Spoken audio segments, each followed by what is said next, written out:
Град Ресен в подножието на величествения Пелистър се готви да посрещне българските войски. Улиците трябва да бъдат чисти. Арката, под която ще минат храбриците на цар Бориса III. Децата обкичват с цветя конете на българските войни.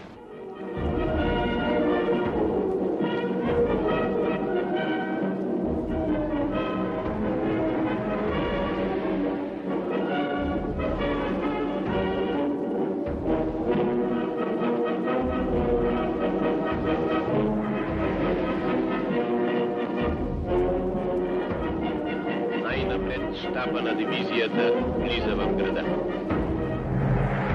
Ето го окупаторът. Ето ги и неговите сътрудници. Тези цветя са излезнали доста скъпи на посрещачите.